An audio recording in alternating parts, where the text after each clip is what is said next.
It was in the autumn of 1944, towards the tail end of the Second World War. Germany was already losing the war by that time. But General Friedrich von Dexter had just received a new order, a direct military order from the Führer Hitler himself.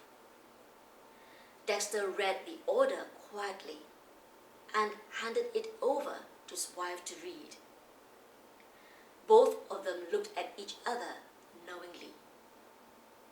Dexter and his wife were already in their 60s, and together they had 3 sons, 2 of whom were already killed in the war, with the remaining one missing in action and presumably dead as well.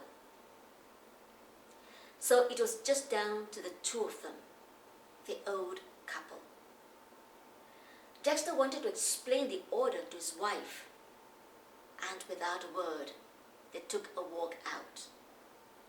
But why did they have to leave the house to talk about the order? Well, there were workers lodging in the house at that time, and you really don't know if there were spies among them.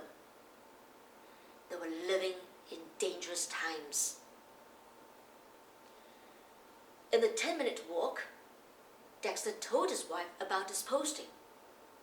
He had been posted to the fortress of Montavril.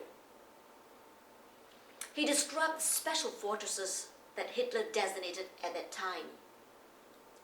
A special fortress would consist of a commander, a garrison of soldiers, and a perimeter of barbed wire. No strong concrete walls, no well-stocked pile of ammunition, and certainly no rich supply of food and drinks for the soldiers. Yet, Dexter, like every soldier and commander, had to guard the fortress, hold the fortress down to the last man, even when the fortress was under siege, even when the situation was completely hopeless. But how do you ensure that any soldier or commander would carry this out? Well, Hitler instituted a law called the Law of Hostages. The law stated that if a soldier or a commander was to shirk his responsibility, desert the fortress, or surrender, his entire family would be executed.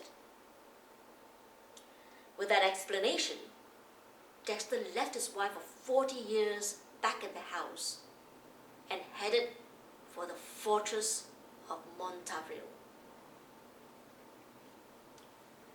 It's 17 days into the battle at Montavril, and it was clear that the German army was losing the battle, fast and furious.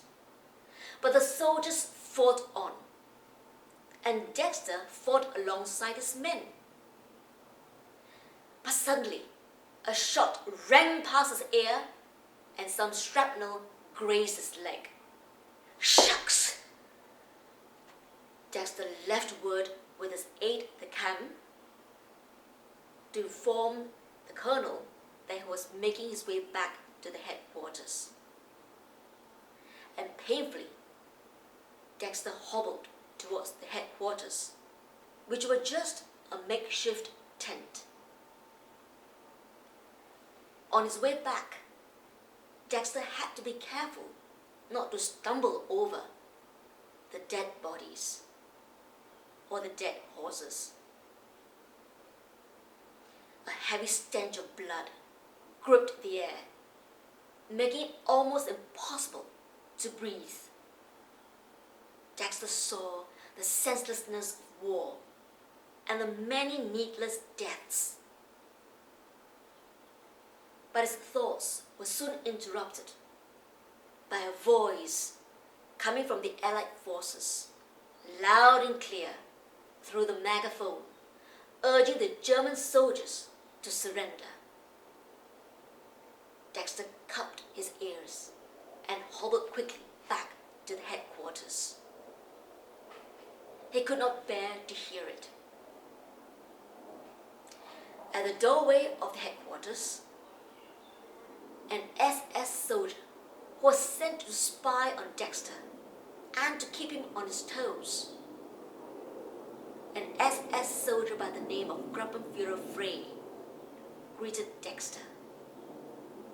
Frey had good news for Dexter. Dexter had just been awarded the Knight's Cross of the Iron Cross.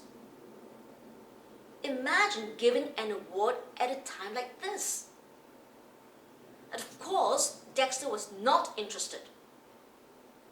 He was only eager to hear news of his beloved wife.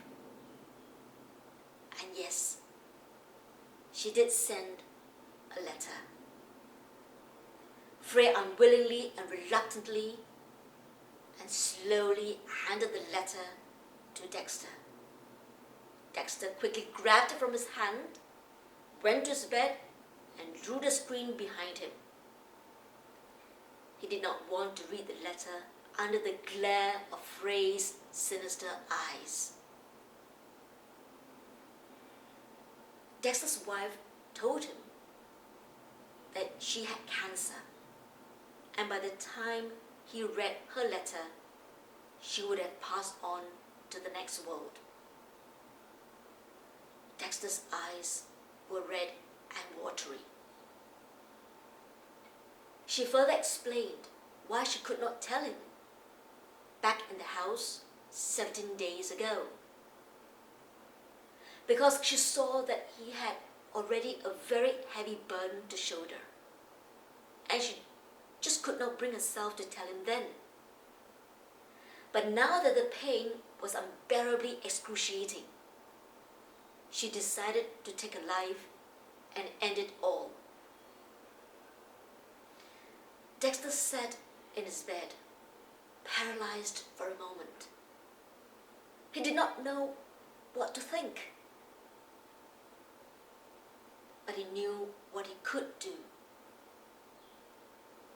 He burst forth from his bed, drew out his pistol, and pointed at Frey. Command the colonel at the front lines to surrender. Don't forget your wife at home. She is dead. Mine's not dead. What about my wife? My children? I don't have time for your family. And with a parting shot, Dexter opened fire at Frey.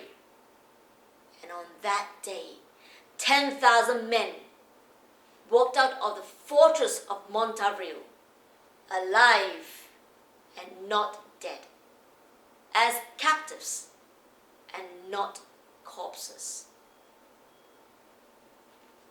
That same evening, somewhere in East Prussia, a mustached man, listening to the BBC News, was ranting and raving for 10,000 men whom he wished dead had lived.